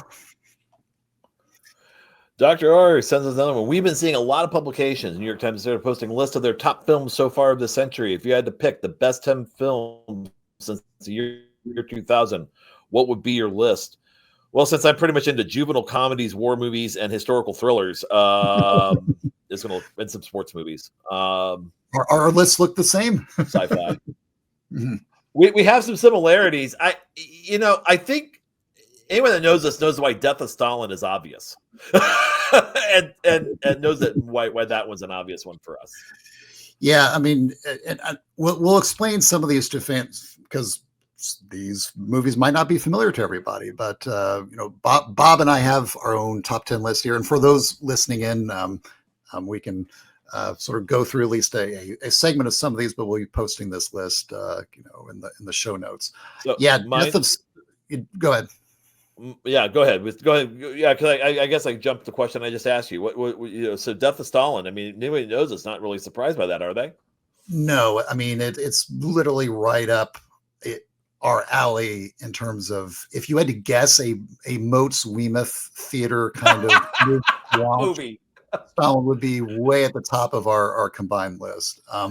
It's I would say if I described it to people, it's think of a 2-hour episode of Veep, except with gulags and mass executions. Right. And Jason Isaacs playing Marshall Zukov in an over-the-top form. One of the greatest entries into a film ever. Throwing the coat off. And jangles all the medals. Well, the guy that made it, Armando Iannucci. Yeah, he actually was the guy that created Veep. So really, when I say that, that's not totally offline. I mean, he made Veep. He made a really popular British TV show. You love this one, Bob. I think I've sent you clips on this before, but it's called The Thick of It. Yeah. Okay. Perfect. It's a perfect show for political junkies like us because it's just about sort of the dark side of British politics, but it's a fantastically funny dark comedy about politics. So it's totally in line with our interest. Mm-hmm. We also both had Dunkirk, which I thought we both enjoyed. I mean, I really loved about Dunkirk was how it focused more on the common experiences of the people that were wrapped up. It was more on the beachhead, which is why I put Darkest Hour after, because that focused more on the leadership levels in the United Kingdom at the time with Churchill. But I thought where Dunkirk was great was it really kind of told the point of view from people on the ground from the British perspective. Spitfire pilot, a boat captain, some soldiers, all of these, and they bring them all together using a really strange alternative. If you haven't seen it, it's worth the watch especially if you're into World War II movies. Yeah, exactly. Yeah, I mean, some of the shots in that movie are just epic. That one sequence of the Spitfire that runs out of fuel but lights up the Messerschmitt at the last second. Cinematically, it's one of the best pieces of film I've seen the last 2 decades or so. Agreed. And I'd agree. Darkest Hour was right close on my list. It was just off, maybe like in 10th place. But yeah, I think Gary Oldman's portrayal of Churchill is just absolutely spot on. It proves also just that that Gary Oldman's the greatest chameleon possibly in the history of cinema. I mean, you think of the roles that guy can play and play well. He's had Dracula, Sid Vicious, Winston Churchill. He's up here. Yeah, he's up here multiple times on my list. Yeah, I mean, he was Harry Truman in Oppenheimer. He was Chief Gordon in Dark Knight. He played Wasn't he in Lincoln? He played Beethoven. Lincoln also? No, I don't believe he was. No. But yeah, he played Beethoven and Lee Harvey Oswald. That's right. He played Oswald. Yes. Yeah, so that guy's been everywhere, can do anything. So if there's a movie about Madame Chiang Kai-shek, I'm sure he could probably play that role too. He can his way to just any particular fashion for playing Madame Chiang Kai-shek, Gary Oldman. We also have the Tenenbaums together. Yeah, I'm Wes obviously beautiful. a Wes Anderson stan. That's always been way up there with me. I think Rushmore was the first Weymouth Theater, like when Weymouth Theater became more popular when we were at IU. A thing. Yeah. Became a thing. Rushmore was the first film I believe we showed at that like opening night. So yeah, so I'm still my wife and I both are Wes Anderson fans, so we still catch on those. I would say that a lot of these movies that I chose, at least on my end, I tried to find maybe the cross section of best films by the best directors, I think, at the time. So, you have like Quentin Tarantino, Paul Thomas Anderson, Christopher Guest, Wes Anderson, Christopher Nolan's in here like, 2 or 3 times. So yeah, I think we tried to do our best to glom on to mine was what are movies I go back to, and these are the movies I go back to because I clearly enjoyed them and I thought that they were pretty much top 10 of the thing, right? The decade. Yeah, I threw a few like foreign films in there, like City of God is a great like Brazilian crime drama. Like think Boys in the Hood meets samba music. That's basically like City of God and Lives of Others. I think you would love that one. It's a great. It's basically like a Cold War story about a Stasi agent that becomes disillusioned when he's asked to do things he doesn't think that are ethical, and so it's a good distillation of communist surveillance state and the dreary life of both the surveilled and their surveillors. Right. Yeah. And again, I put Bridge of Spies up there for a similar type of reason. It just was very interesting with the interplay. I always love the we'll take a memorandum to that effect. The grandioseness of the what you would call the communist systems and the sort of superfluous nature of their language. Have you ever seen Tinker Tailor Soldier Spy? Not yet. Need to do that too. That's another one I got to see. That's definitely one you should watch. Again, Gary Oldman playing a great a great role. So. Yeah, we'll Moneyball. We'll post this list up on the website. Is there any last ones you want to highlight, Bob? Just quickly, I put The Irishman up there just because I feel like we need to, because I felt like that was probably up there more or less because it ended a trilogy of what I thought Goodfellas, Casino, and The Irishman. Yeah, and was kind of just almost an homage piece to the actors that were in there as well as Scorsese as a director. And obviously, I put Moneyball up there just because we quote it so much. Yeah, that's true. Like our show, some people said our show's kind of based on it, so it's almost like, yeah. Which one of you is Jonah Hill? I don't know. Yeah, precisely. We have another one too on the movies, right? Don't we have another question pertaining to movies? Yeah, exactly. So the next question, another one from Wine Country Mark. What 3 movies have stood the test of time for you? Could any of these movies be improved if updated? So I took that question and try to think of, let's say, themes that sort of endure and ones that are actually still popular today. Like you can show a film to a younger kid and say, "Oh yeah, that's actually like can still stick." One of my top 10 favorite films all time. I think not only holds up well, but it actually seems to be prescient, was Network from 1975. Most famous for Peter Finch's role as let's say a news anchor that is starting to lose his grip on reality. And his famous line, "I'm mad as hell and I'm not going to take this anymore." The movie itself was great because it lampooned the idea of reality TV shows a good three decades before reality TV shows actually became a thing. Right. Also, cable news, even. I mean, really kind of hit the whole idea of cable news and right, like kind of corporate and private, infotainment. Exactly, the like merger, private. Yep. Go ahead. Yep. The merger of news departments with entertainment divisions. That, I mean, it really kind of said, what would happen if you merged news and entertainment? What if it was news and entertainment? And lo and behold, this far-fetched parody type movie, it happened. Yeah. And there's all sorts of other things that are, I guess a little bit more relevant today. You see, like the idea of political radicals on both sides, like starting to use traditional media narratives and things like that. So, yeah, it's a great film that I think classic. Again, and now it holds up. But you look at it, think, my God, they made this in 1975. So, yeah, definitely check that one out. The Godfather.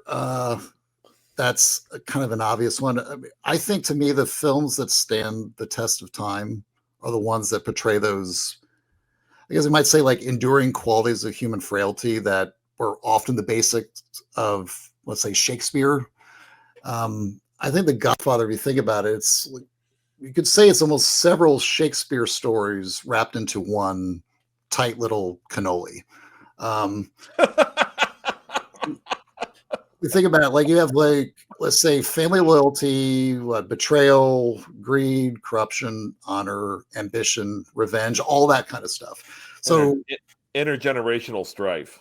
Exactly. And sibling rivalries, all that kind of stuff. You think? Yeah. Just a bit. Let's go on a boat ride, bro.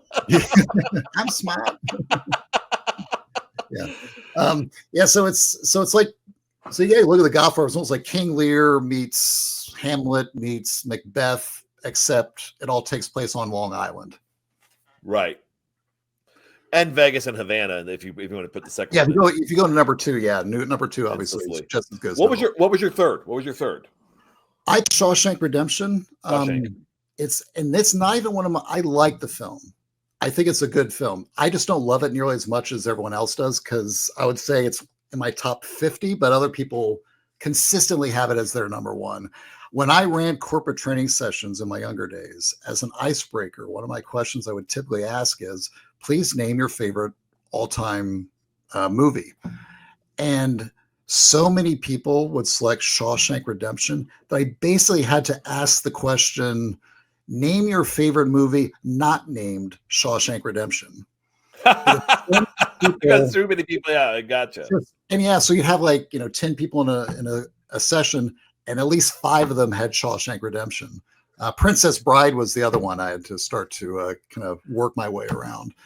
But yeah, I think it's a great film in terms of, I think people love the idea of outsmarting the bullies that have beset you, and sort of like getting away with it and living a good life as you basically ruin the lives of people that tried to ruin your life. So it's, I think that just works that way. And I think the Tim Robbins was great, and Morgan Freeman obviously was awesome. Amazing, I think the bad guys in the movie were actually really well cast. So yeah, I think it's there's just a lot of elements of that film I've really have long said are just classics of directing, especially that, and I've said that scene where they realize that the character has escaped, or the guy was at the warden gets pissed and throws the little axe through the poster of was it Rita Hayworth, I think. It was Rita Hayworth. Right. And then it just, you start hear the clinking like down the shaft, and it's like, oh crap. I thought, yeah, that is really good directing, just in terms of like the pan out shot of the tunnel he made. So great movie. And yeah, not in my top 10, but I think it really is one of those that has kind of lasted quite well. I would agree with those three. Mine. I'll go with mine real quick. First one's Magnificent Seven. Because I think it was a movie. It was actually based on a Japanese film, The Seven Samurais, from a few years prior. Right. I always felt like Magnificent Seven really kind of goes to do ends justify the means in many respects, and who the bad guys can the bad guys actually redeem themselves and be good guys. Yeah. And the last line of "We always lose." that Yul Brynner gives to Steve McQueen in that film just kind of shows that the winner at the end of the day are the people who aren't in conflict, who have not chosen violence, who have not chosen being a warrior as their profession. And Right. so there really is, it's, so no, at the end of the day, the motivation of the Seven versus the Magnificent Seven versus, the seven hired gunmen versus the banditos really isn't all that different. Yeah. Ultimately, you have to teach people how to stand up for themselves and to protect themselves and not trade their security, not trade their ethics and their values for security. Yeah. Funny story about that one. Horst Buchholz, who was one of the member of the Seven, he was actually in a movie called 1, 2, 3, which ended the career of Jimmy Cagney because Cagney could not stand working with Buchholz to the point where Cagney said, "I'm taking a break," and took a break until Pennies for Heaven in 19. And his last movie, last two, 1, 2, 3 in the mid 60s with the beautiful Arlene Francis, who was from What's My Line? Right. They were in there together. It was about, it's another Cold War masterpiece. As you watch Bridge of Spies, while the Tom Hanks character is in Berlin, you see Eins, zwei, drei, 1, 2, 3 in German, starring Horst Buchholz, which I just find was interesting. So again, we're going to just break ground on a Horst on a Horst Buchholz reference. We're the only podcast that's doing this. and it may be the last one. There may be some obscure Hollywood, the Jimmy Cagney podcast talking about Horst Buchholz being a train wreck. Right. But no, I think the Seven's one of those. I think Lawrence of Arabia, just because of you could tell that story at any given time, and the way the way both those movies are shot, you could pretty much just see him being shot that way today, or you could see him shot this way during during the time they were hit. But I think Lawrence of Arabia is another one just because of the themes of identity and what makes you who you are, what makes you, and also how others perceive you based on your identity. And then you kind of look at that. Does the power of the individual circumvent the machinations of nations and emerging nation states? How does all that sort of interplay play together? And at the end of it, it's one of those movies, a great movie where the ending starts in the beginning, and you see it as a retrospect, and you actually have a lot of questions on the end of it as to what it really all meant at the end of the day.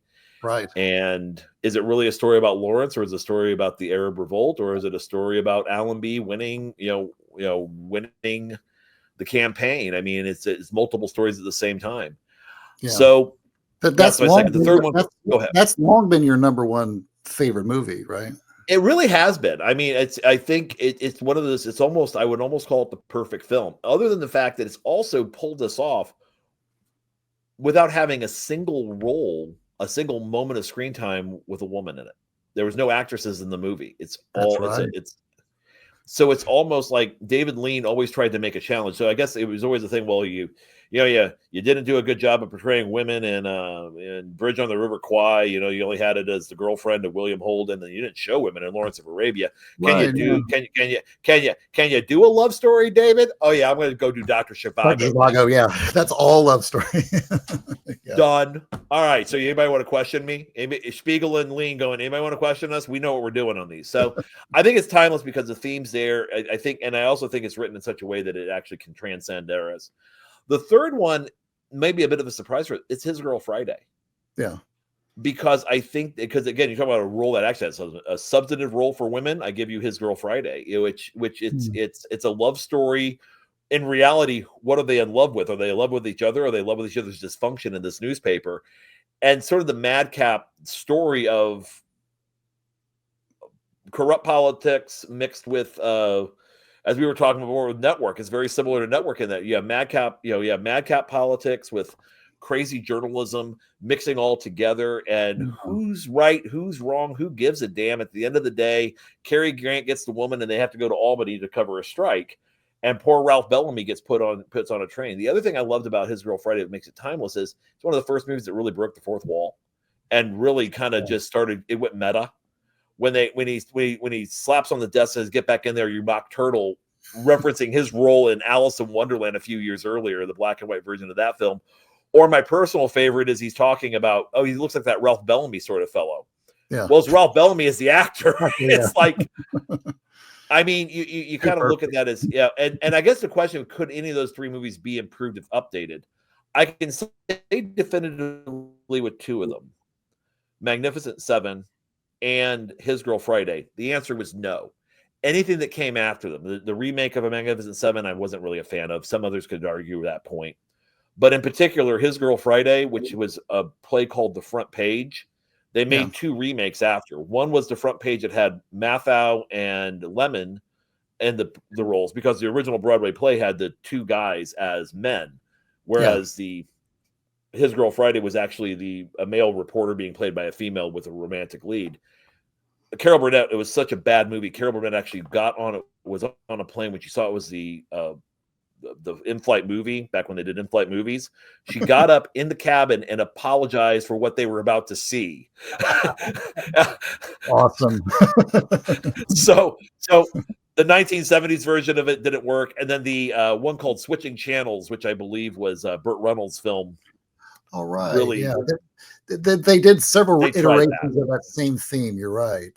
That's totally true. And I mean, you just can't beat, Cary Grant, Rosalind Russell, and Ralph Bellamy all kind of doing that in the late 30s with the Howard Hawks staccato. I mean, hell, that staccato basically creates a show, Moonlighting. You don't get Moonlighting without His Girl Friday. Exactly. Many branches from the from these movies that serve as the tree. Right. That's awesome. So, Mike, great question, Mark. So go ahead. Yeah. Yeah, I was going to say, thank Mark for a good question, and thank everyone for the questions they sent in. These were, if there's any questions that we didn't answer, we'll try to maybe hit them up on the Discords. But this was a fun one. We did much more movies than whereas last year we did much more music. So maybe there's it's good maybe to swap themes here and there from year to year. Let's go Broadway musicals next time. So we're going to ask each other a quick question here, and we're going to take a break, but we don't think we need to do that because we've probably already been hit with an ad break 2 or 3 times while we were going through this extended section with questions. Yeah, I'm going to start it because I know your question. I know you've been dying to ask it, and I think it's perfect for you to get that to me at the end. So I'm going to kind of start with this one with you. Okay. As we kind of go through, we know each other for 30 years, and I will just ask you the question kind of quickly here.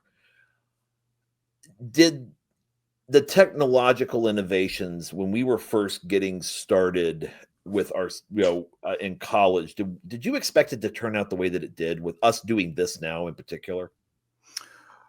Oh, technological innovations. Yeah, like would we have imagined that we would have been doing this in 1995 or 1996, basically 30 years ago? I think the idea of communicating through a screen has always been a trope in modern, let's say sci-fi films of the past. Yeah. We're like Fahrenheit 451, like the movie version of that. They were talking on screens. So I think that's at least always been possible. What Star Trek did that as well. 2001 did it. Exactly. So yeah, I don't remember if this format was something that people are actively talking about. Yeah, we're going to have these conversations and they're going to be recorded and then broadcast. I don't think the broadcast part of it was ever on our radar anyway. Yeah, I don't think so either. And I think, just kind of the theme and how we kind of reconnected over this stuff over there, remain connected and then we kind of reconnected more, more in person over this. Yeah. I don't think I could have envisioned it. As I've said to you before, it's all happened. Some things have actually happened the way they were supposed to. Yeah. It just wasn't supposed to be this. It wasn't supposed to, I wasn't expecting it to look like this. Yeah. Well, you've heard my conversation about Star Trek before, right? About just thinking about how technology does not always grow proportionally. We think like every part of what we see in our lives is going to technologically advance at the same pace as everything else. Because you think about Star Trek, So at the same time, they had phasers, the ability to go through space at warp speed, be able to teleport themselves literally from one place to another. That was all happening at the same time as when they had Nokia flip phones as their communicators. Mm-hmm. Right. Well, because Nokia flip phones in 1969 looked really innovative. Exactly. So that's the thing. Like if you brought the Star Trek world and you brought one of those people into our reality, they say, wait a minute, you can't travel intergalactically. You can't transport yourself from one place to another. You can't blast people away but oh my God, you can actually get videos on this thing. we actually combined your tricorder and your communicator, and believe it or not, I'm sure Apple's going to have in the next iPhone a phaser on this. Yeah, exactly. I think version 13 or whatever. Yeah, exactly. All right, Mike, what's yours? Okay, my question for you. This is one I heard on a recent political podcast that I listened to, and I thought it was but one of those silly yet interesting questions to ask. So, and we're both animal people, so I would put this one out to you. So if you could have a perfectly house-trained and domesticated wild animal as a pet, what animal would you pick and why? Monkey. Period. A monkey? Yeah. I would pick a monkey. As Bare Naked Ladies once poetically put it, haven't you always wanted a monkey? No, I mean, I think they're entertaining as all get out. Yeah. I think now granted, you get stories about chimpanzees. I mean, I've always that can be, you don't want to have them in your house. Same with orangutans. Yeah, but monkey-based diseases. Yeah, I mean, look, every which way but loose and any which way you can are great movies in my estimation. And no, I could have put them as timeless. Yeah. But I always liked having the idea of having a Clyde the orangutan as my sidekick. Nice. Just because I think just because they're, they make good, and they make for good. I mean, you can communicate with them a little bit too. I mean, it's like, Duke the dog's in the other room. I don't know at this point if he's destroyed stuff or not. Right. But, I think with a monkey, like when Duke, he just looks at me, with a monkey, he has to be kind of like, I kind of feel some regret, and we can communicate this with a little. So exactly. Yeah, that's a monkey. How about you? Oh, when I thought about the question, didn't really prepare for it, but if I were asked that, I would have red panda. Oh, that's interesting. Yeah, they're possibly I think they're possibly the cutest animal on the planet. They're basically like a bamboo eating, tree climbing Ewok from Return of the Jedi. And the big thing, my wife loves them. That's a win. I could buy decades worth of goodwill on the home front if I brought one of those little guys home. Like my marriage chip stack would be John Wooden 1965 UCLA level of a stack if I brought a red panda home. God, you are so much smarter than me, because here's what I'm thinking. I'm thinking, Mike, you're doing this because you know what, my wife would like this. And I just said, hey, I have a great idea. We'll have a 100-pound dog that basically is a needy animal. Yeah. Me, who is a larger, needy animal. We have a toddler, who's a preschooler. And then I'm talking, and hey, haven't you always wanted a monkey? Yeah. My wife is a saint. I would say my wife is a saint. Yeah. Well, she is definitely for other reasons. I mean,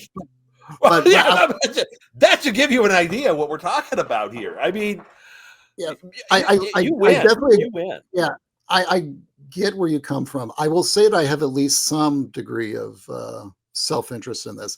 I think because red pandas seem so intelligent and they seem able to grasp things in their paws. Yeah. I think on a long enough time horizon, I could possibly train one to perform menial and less preferred tasks around the house for me.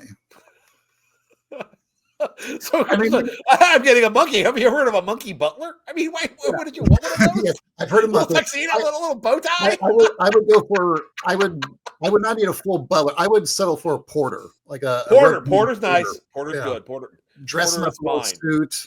He fetches drinks and snacks for guests while we're watching the Eagles game. Mm-hmm. So I think that would be completely within the capability of a Red Panda.